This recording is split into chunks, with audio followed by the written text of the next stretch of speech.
RNC co-chair and Donald Trump's daughter-in-law, Lara Trump, was for some reason invited on CNN to speak with host Kasie Hunt. And the two of them began a rather, normal conversation talking about mail-in ballots as mail-in ballots start to go out in the crucial swing state of Pennsylvania. And Kasie Hunt decided, you know what? Donald Trump said something pretty crazy over this weekend, and you, being not only his daughter-in-law, but also the co-chair of the RNC, kind of want to get your thoughts on that. So here's what Donald Trump posted over the weekend.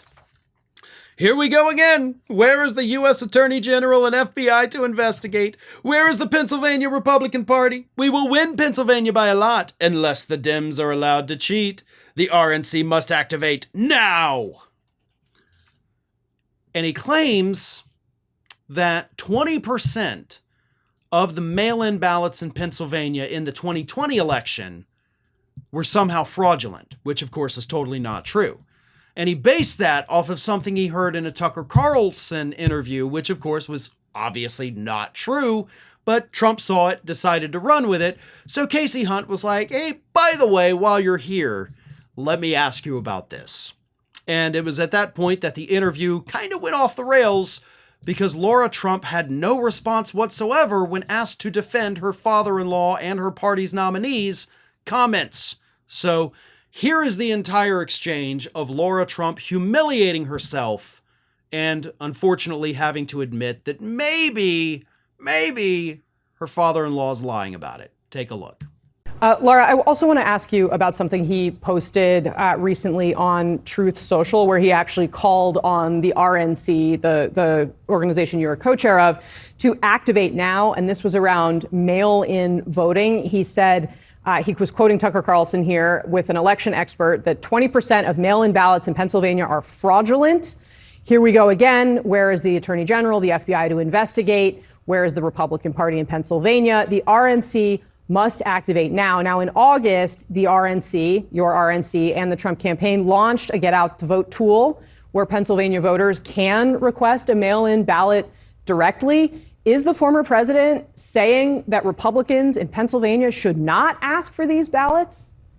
And no, quite the opposite. Donald Trump wants every voter, no matter if you're voting Republican, Democrat, or third-party candidate, to feel comfortable that you can vote. 20% of them are fraudulent? He's specifically referencing information from the 2020 election. What we're talking about right now is making sure that every vote matters and every vote counts. And I've worked very hard. What information do we have? RNC. What evidence is there that 20% of the mail-in ballots in Pennsylvania in 2020 were fraudulent? I didn't see that report, so I'd have to go back and look at it. So I can't directly speak to that. But what I can tell you is we've worked very hard on the ground at the RNC to make sure every voter in this country feels like when you cast a ballot, whether it's via mail, whether it's early voting in person, or whether it's on election day in an election office around the country, your vote matters and your vote counts. And Donald Trump very much wants every Republican voter to vote however they feel most comfortable, and every voter in this country to vote however they feel most comfortable. So I would have to go back and look at that. I have not studied that. All right. Lara Trump, I do very much appreciate your time. Thank you very much. Now, I want to give top marks to Kasie Hunt for that interview, but I can't. She did a decent job. She did not do a good job. She did not do a great job by any stretch of the imagination. In fact, when given the opportunity to really engage in a fact check, Kasie Hunt failed. I do like that, of course, she said, hey, where's this info from?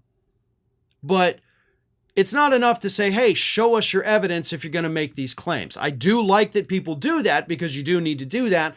But then once they fail to do it, once Lara Trump stumbles and is like, well, I've personally never seen the report. Who knows? It should have been at that moment then Kasie Hunt said, okay, then let me tell you what's real. What's real is that your father-in-law and his lawyers, of course, filed 62 lawsuits following the 2020 election, each one of them alleging some type of fraud that swayed the outcome of the election. And all 62 of those cases ended up being laughed out of court because there was no evidence. Now, of course, Donald Trump lied during the debate Tuesday night and said that those cases were thrown out because they didn't have standing. which is true in some of the cases, sure. But they also didn't have evidence. Because if you had the evidence, you could just go and find a different person who does have standing, being a resident of that state or whatever, and they could file it, and you could just give them your evidence and you would have been successful. So it's not just, oh, we didn't have standing. It's you didn't have evidence. Mike Lindell is having to pay a man $5 million for proving him wrong because he doesn't have evidence, and he's been yapping about this for 4 years now. Carrie Lake is having to pay out in a defamation lawsuit. We're still waiting on that amount to be determined during a trial, but for defaming a Republican in Maricopa County who she said rigged the election. All of these Republicans who have made these claims, and Kasie Hunt knows this, have either been hit with massive lawsuits like Dominion, Smartmatic, hell, I mean, Fox News alone. They all made these claims, and they're all paying a price for it. Lawyers have been disbarred for it. So again, I can't give Kasie Hunt like full top marks for calling Lara Trump out because you needed to go this far, but you only went this far. And this far is okay sometimes. But you know the truth. You know the real facts. You know that Lara Trump is sitting there lying through her teeth, and you could have fact-checked her. But instead, as soon as she finishes her lies, you're like, all right, Lara Trump, I do very much appreciate your time. Do you know why they do this? If Kasie Hunt had actually engaged in a real fact check of Lara Trump, if she had done what she needed to do and put her in her place, do you know what would happen? Complete embargo of CNN from the Republican Party.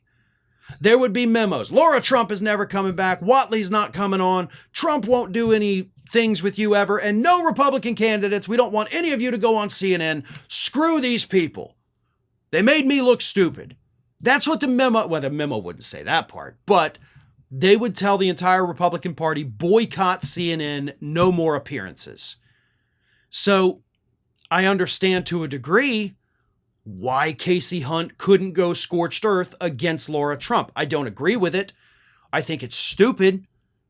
But that's what this is about. So when we demand more from the media, we also have to understand that the media can't give us more, even when the hosts want to, because if they go too hard against them, they'll boycott the network and then half their guests are gone out the window. So that's why they go soft on these people most of the time. Every now and then they'll do a better job, but this one was decent enough, but sometimes decent just isn't good enough. And this is one of those instances. Hi, everyone. This here is little Athena. And Athena would like to know why you haven't subscribed to Fair and Balanced yet. So please, don't let Athena down. Subscribe today.